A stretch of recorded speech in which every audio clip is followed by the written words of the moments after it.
नमस्कार, मी भूषण करंदीकर. आपण पाहताय झी 24 तास. रहा एक पाऊल पुढे. फास्ट न्यूज मध्ये आपलं स्वागत. दिवसभरातल्या महत्त्वाच्या घडामोडी पाहूयात फास्ट. पठाणकोटमध्ये झालेल्या हल्ल्याची जबाबदारी घेणाऱ्या युनायटेड जिहाद काउन्सिलनं एक व्हिडिओ सादर करून भारतावर पुन्हा एकदा हल्ला करणार असल्याची धमकी दिली आहे. व्हिडिओमध्ये धमकी देणारा शेख जमील रुहाम हा स्वतःला युनायटेड जिहाद काउन्सिलचा सेक्रेटरी जनरल असल्याचं म्हणतोय. याआधी जैशच्या सरगना मौलाना मसूर अझहरनं ऑडिओ टेपद्वारे भारतीय सेनेची खिल्ली उडवली होती. दरम्यान या हल्ल्याच्या निषेधार्थ पाकिस्ताननं जैशच्या 2 वेबसाईटवर बंदी घातली आहे. पठाणकोटवर दहशतवादी हल्ल्याला जवळपास 10 दिवस झाले तरीही वेबसाईट बंदी व्यतिरिक्त पाकिस्ताननं अद्याप कोणतंही पाऊल उचललेलं नाही. भारतानं दिलेल्या पुराव्यावरून अजूनही कोणतीही पावलं पाकिस्ताननं उचलली नाही, तर दोषी दहशतवाद्यांवरही अद्याप कारवाई केली नाही. इतकंच नाही तर पाकिस्तानातच बसून युनायटेड जिहाद काउन्सिल सारख्या संघटना भारतावर अजून हल्ले करणार असल्याच्या धमक्या मिळतात.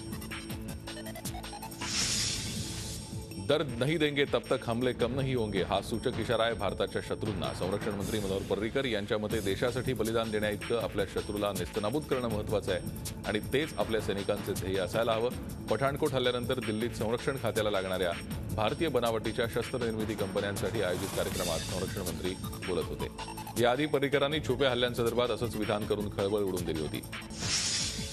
पठाणकोटच्या वायुसेना तळावर झालेल्या हल्ल्यानंतर भारत पाकिस्तान यांच्यात होणारी सचिवस्तरीय चर्चा तुर्तास रद्द करण्यात आल्याच्या वृत्ताचा केंद्र सरकारनं इन्कार केला आहे. राष्ट्रीय सुरक्षा सल्लागार अजित डोवाल यांच्या हवाल्यानं दैनिक भास्कर या हिंदी वृत्तपत्रानं दिलं होतं. त्यावर स्पष्टीकरणात अजित डोवाल यांनी अशी कुठलीही मुलाखत वृत्तपत्राला दिलेली नाही असं म्हटलंय. तिकडे दैनिक भास्करनं अजित डोवाल यांच्या मुलाखतीचा एक ऑडिओ क्लिप जारी केली आहे. या ऑडिओ क्लिपमध्ये डोवाल यांच्याशी साधलेला संवाद आहे, पण डोवाल यांनी चर्चा रद्द केल्याचा थेट उल्लेख कुठेही केलेला नाही. पाकिस्तानला हल्ल्याच्या संदर्भात कठोर कारवाई करण्यास सांगितलंय.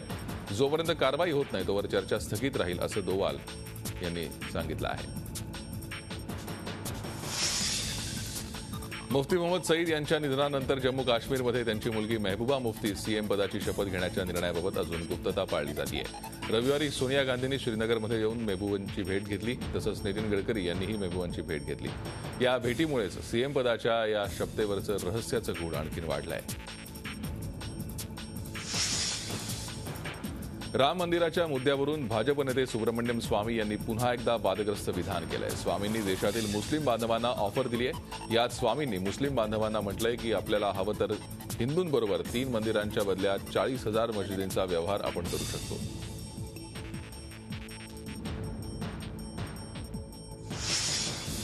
वाढत्या प्रदूषणाला आळा घालण्यासाठी दिल्ली सरकारनं सुरू केलेल्या गाड्यांच्या समविषम फॉर्म्युल्याला दिल्ली उच्च न्यायालयानं हिरवा कंदील दिला आहे. 20 फेब्रुवारीला या याचिकेवर पुढील सुनावणी होणार आहे. दरम्यान गाड्यांच्या समविषम फॉर्म्युल्यासंबंधी याचिकाकर्त्यानं जे आक्षेप उपस्थित केलेत ते ध्यानात घेण्याचे आदेश दिल्ली उच्च न्यायालयानं राज्य सरकारला दिलेत.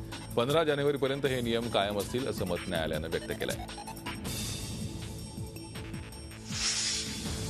चीनी बाजारातल्या अस्थिरतेसोबत जगातल्या बाजारांमधल्या पडझडीचा परिणाम सलग दुसऱ्या आठवड्यात भारतीय बाजारावर पाहायला मिळतोय. सेन्सेक्स आणि निफ्टी आज पुन्हा एकदा घसरलेत.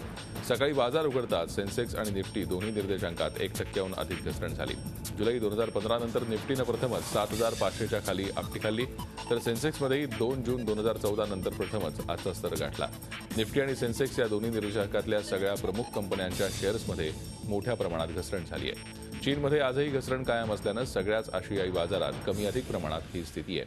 येत्या काही दिवसात ही मंदी कायम राहील असा अंदाज व्यक्त होतोय. शनी शिंगणापूर देवस्थान समितीच्या विश्वस्त मंडळाच्या अध्यक्षपदी पहिल्यांदाच एका महिलेची निवड झाली आहे. अनिता शेटे आता अध्यक्षपदी विराजमान होणार आहेत, तर उपाध्यक्षपदी नानासाहेब बांदकर यांची निवड झाली आहे. महिलेचा शनी चौथऱ्यावरील प्रवेशानंतर पुजाऱ्यांनी शनीच्या शिळेवर अभिषेक घातल्यानं राज्यभरातून मंदिर प्रशासनावर टीकेची झोड उठली होती. या पार्श्वभूमीवर झालेल्या विश्वस्तपदाच्या निवडणुकीत 2 महिलांनी अर्ज भरले होते. यात प्रथमच महिलेची अध्यक्षपदी निवड झाली आहे. अध्यक्षपदच महिलेकडे आल्यानं आता चौथऱ्यावर महिलांना प्रवेशाची मुभा देणार का याकडे सगळ्यांचं लक्ष लागलं आहे.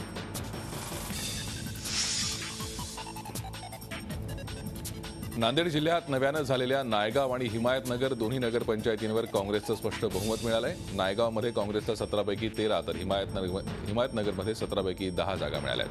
काँग्रेस प्रदेशाध्यक्ष अशोक चव्हाणांना शह देण्यासाठी सेना, भाजप, राष्ट्रवादी या पक्षांनी महाआघाडी केली होती. मात्र विरोधकांना अशोक चव्हाणांनी चांगलीच धूळ चारली आहे.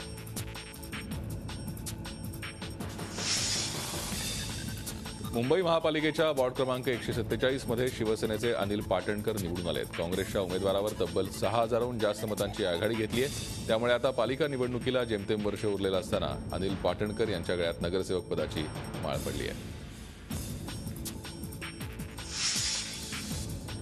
शासकीय किशोर सुधारगृहातून 12 मुलं पळाली आहेत. नाशिकमध्ये पहाटे 5 वाजता हा प्रकार घडला. ठक्कर बाजार परिसरात असणाऱ्या या किशोर सुधारगृहाची किमान 10 फूट उंच कुंपणाची भिंत ओलांडून ही मुलं पळाली आहेत. या प्रकारानंतर नाशिक पोलिसांमध्ये एकच खळबळ उडाली आहे. पहाटे 5 पासून शोध सुरू आहे.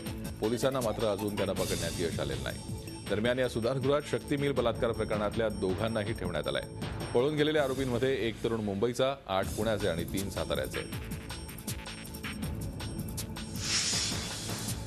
चंद्रपूर जिल्ह्यातल्या धाबा वनपरिक्षेत्रात गेल्या 10 दिवसात तब्बल 70 रानडुकरं शासकीय आदेशानं टिपली गेली आहेत. राज्याच्या वनविभागानं शेतपिकं उद्ध्वस्त करणाऱ्या रानडुकरं आणि रुही या वन्यजीवांना संपवण्याची परवानगी दिली आहे. शेतकऱ्यांच्या दृष्टीनं महत्त्वाच्या अशा या निर्णयानं त्रस्त शेतकऱ्याला काहीसा दिलासा मिळाला आहे. राज्यभर शेतात शिरून पिकांची नासाडी करणाऱ्या रुही आणि रानडुकरांचा बंदोबस्त करण्यासाठी वनविभागावरती प्रचंड दबाव होता. या मागणीला राज्यभरातल्या दुष्काळी स्थितीची किनार होती. परिस्थितीचं गांभीर्य लक्षात घेत उपद्रवकारी रानडुकरांची माहिती अर्जासह वनविभागाला देण्याची सूचना वनविभागानं शेतकऱ्यांना केली होती. तर यासाठी हैदराबादवरून निष्णात नेमबाजांची मदत घेण्यात आली. या पुढल्या काळात जिल्ह्यातल्या कोठारी आणि इतर वनपरिक्षेत्रात शेतकऱ्यांच्या गरजेनुसार ही मोहीम राबवली जाणार आहे.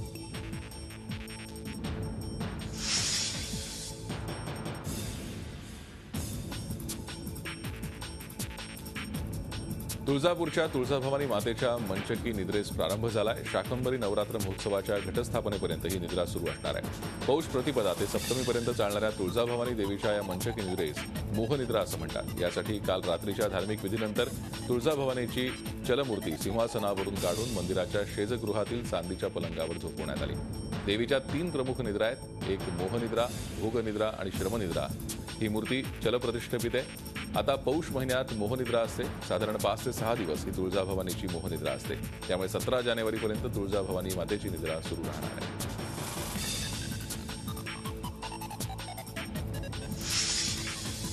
जळगावात डॉक्टर अप्पासाहेब आधुनिक कृषी उच्चतंत्र पुरस्कार वितरण सोहळ्यासाठी खास मुख्यमंत्री देवेंद्र फडणवीस यांनी उपस्थिती लावली. यावेळी शिरसोली रस्त्यावरील जैन हिल्स इथल्या संशोधन केंद्रात शेतकरी तसंच शेतीतज्ञांशी बराच वेळ मुख्यमंत्र्यांनी चर्चा केली. शेताच्या मातीत पाय पडताच फडणवीस हे मुख्यमंत्रीपद विसरून आपल्या मूळ कष्टकऱ्याच्या भूमिकेत शिरले. बैलजोडीच्या सहाय्यानं चालणाऱ्या पेरणी यंत्राचा कासरा हाती घेण्याचा मोह त्यांनाही आवरला नाही.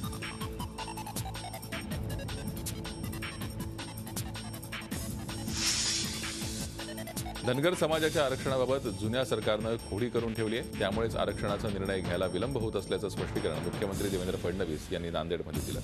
या प्रश्नी वेळ द्या, संविधानिक बाबींची पूर्तता करून धनगर समाजाच्या आरक्षणाचा निर्णय घेऊ असं आश्वासनही त्यांनी यावेळी दिलंय. नांदेड जिल्ह्यातील माळेगाव इथं आयोजित धनगर समाज जागर मेळाव्यात ते बोलत होते.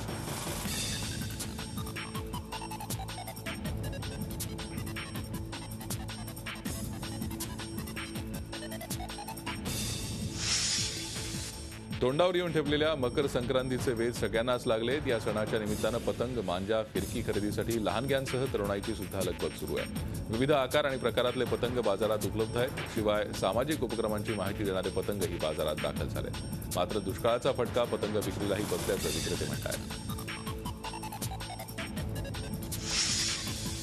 महाराष्ट्र केसरी किताबासाठी मल्ल विजय चौधरी आणि विक्रांत जाधव यांच्यातली अटीतटीची लढत प्रेक्षकांनी अनुभवली. यात जळगावच्या विजय चौधरीनं मुंबईच्या विक्रांत जाधवला चित करून मानाची चांदीची गदा दुसऱ्यांदा पटकावली. त्याला पुरस्कार स्वरूपात 1 लाख रुपये रोख, चांदीची गदा, पट्टा प्रदान करण्यात आला. दरम्यान मुख्यमंत्री देवेंद्र फडणवीस यांनी महाराष्ट्र केसरी स्पर्धा विजेत्याला पोलीस दलात योग्यपदी नियुक्त करण्याची घोषणा यावेळी केली.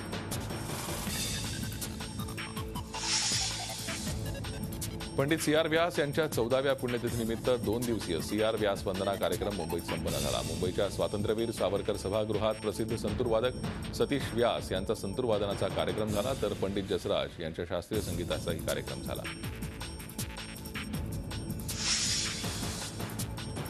काळा पैसा ज्या वेगानं परत यायला हवा होता त्या वेगानं परत येत नसल्याचं मत योगगुरू रामदेव बाबा यांनी पुण्यात व्यक्त केलं. काळा पैसा कधी परत येईल याची तारीख आता नरेंद्र मोदी आणि अरुण जेटली हेच सांगू शकतील अशी प्रतिक्रिया देत त्यांनी या प्रश्नी अधिक बोलणं टाळलं. मुंबई उच्च न्यायालयानं सुनावलेल्या शिक्षेचं पालन करण्याकरता ठाण्यातल्या राहत्या भागात 4 तरुणांनी रविवारी झाडू हाती घेतला. दसऱ्याला देवी विसर्जन मिरवणुकीत या तिघांनी महिलेचा विनयभंग केला होता. शिवाय मध्यस्थी करणाऱ्याला मारहाणही केली होती. अशा प्रकरणात बहुतांश वेळा आरोपी बाहेर तडजोड करून सहीसलामत सुटतात. या प्रकरणाला आळा घालण्यासाठी न्यायालयानं महत्त्वपूर्ण निर्णय दिला. त्यानुसार 6 महिने दर रविवारी 8 तास आपल्याच भागात झाडू मारण्याची शिक्षा न्यायालयानं या चौघांना सुनावली आहे.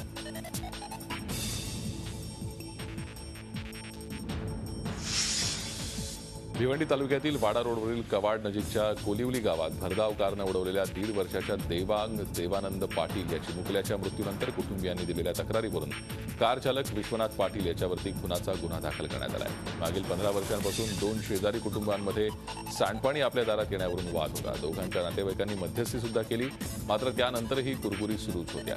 पोलीस कार आणि तिचा चालक विश्वनाथ यांचा शोध घेत आहेत.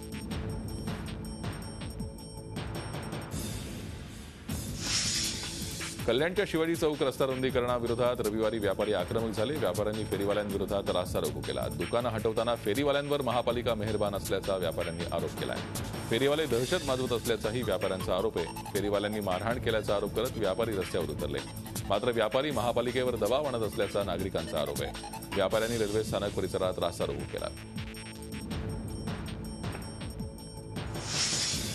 कल्याण डोंबिवली परिसरातील तरुणांना स्पर्धा परीक्षा देणं सुलभ व्हावं, त्यांना याबद्दल योग्य ते मार्गदर्शन मिळावं या उद्देशानं रिलायबल अकॅडमीतर्फे स्पर्धा परीक्षा मार्गदर्शन संमेलनाचं आयोजन करण्यात आलं.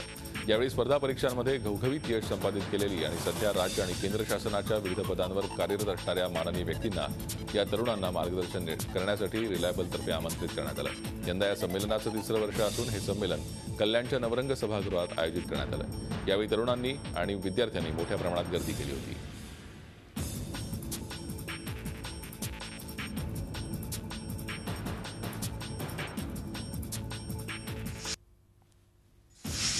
भारत आणि ऑस्ट्रेलिया यांच्यातील पहिली वनडे पर्थमधील वाकावर रंगणार आहे. मिशन ऑस्ट्रेलियाची सुरुवातच वाकाच्या तेज तर्रार पिचपासून होणार आहे. यामुळे धोनी अँड कंपनीला कांगारूंच्या तेज माऱ्याचा सामना करावा लागेल. आयसीसी वनडे रँकिंगमध्ये आपलं 2रं स्थान अबाधित राखण्यासाठी टीम इंडियाला किमान 1 मॅच जिंकावीच लागेल.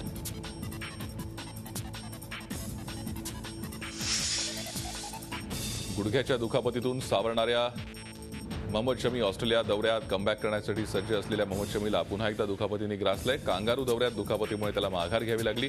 आता त्याला क्रिकेटपासून 4 ते 6 आठवडे दूर राहावं लागणार आहे. भुवनेश्वर कुमारला त्याच्याऐवजी टीम इंडियात स्थान देण्यात आलं आहे.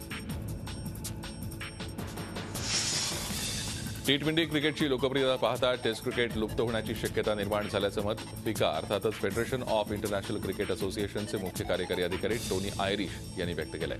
आयपीएल आणि बिग बॅश सारख्या टी-20 टुर्नामेंटमुळे पारंपरिक टेस्ट क्रिकेटला धोका असल्याचंही त्यांनी म्हटलंय.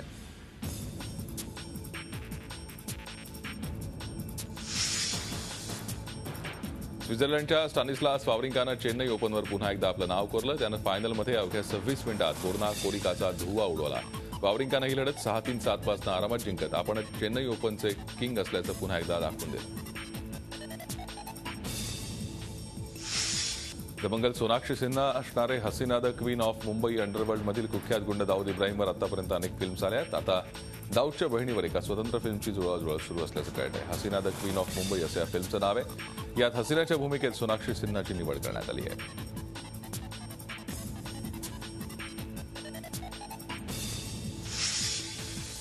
प्रेम रतन धन पायोच्या यशानंतर सलमान पुन्हा एकदा दबंग स्टाईल भूमिकांकडे वळणार असल्याचं स्पष्ट झालंय. सलमानच्या सुलतान फिल्मची आता जोरदार चर्चा आहे. यात सलमानसोबत अनुष्का शर्मा असणार आहे. गेले काही दिवस सुलतानमध्ये सलमानसोबत कोण हिरोईन असणार याची चर्चा रंगत होती. इतरही अनेक ऍक्ट्रेस या फिल्ममध्ये सलमानसोबत काम करण्यास उत्सुक होत्या, मात्र अखेर अनुष्काने यात बाजी मारली आहे.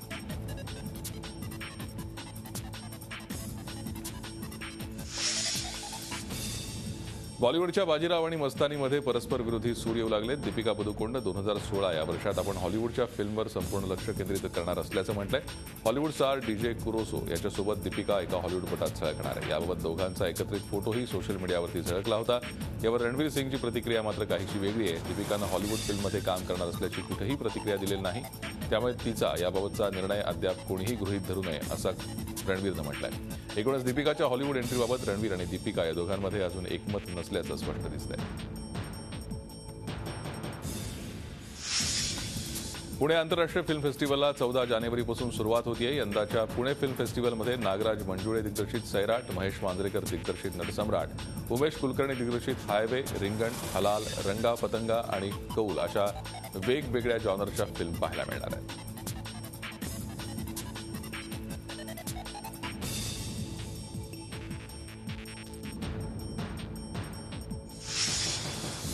प्रियांका चोप्रानं हॉलिवूडच्या आपल्या टीव्ही शोला पीपल्स बेस्ट चॉईस अवॉर्ड मिळाल्यानंतर तिच्यावरती चोहोबाजूनं कौतुकाचा वर्षाव सुरू झालाय. खिलाडी अक्षय कुमार, रणबीर कपूर, सोनाक्षी सिन्हा अशा बॉलिवूड सेलिब्रिटीजनी प्रियांकाच्या यशाबद्दल भरभरून कौतुक केलंय. असा पुरस्कार मिळवणारी प्रियांका पहिली आशियाई व्यक्ती ठरली आहे.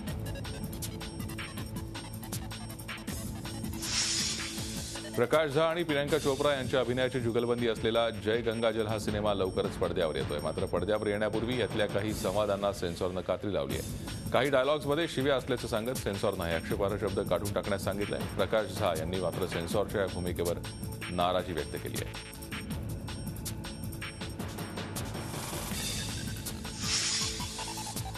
Chalk and duster he film येत्या शुक्रवारी प्रेक्षकांच्या भेटीला येते. बऱ्याच ब्रेकनंतर यात जुही चावला आणि शबाना आझमी या दोन्ही अभिनेत्री बिग स्क्रीनवरती येत आहेत. जुही चावलामुळेच आपण पुन्हा एकदा फिल्मी पडद्यावर आलो असं शबाना आझमींनी म्हटलंय. या सिनेमात जुही चावलाचा तोच उत्साह पाहून आपण विशेष आनंदी असल्याचंही त्या म्हणत आहेत.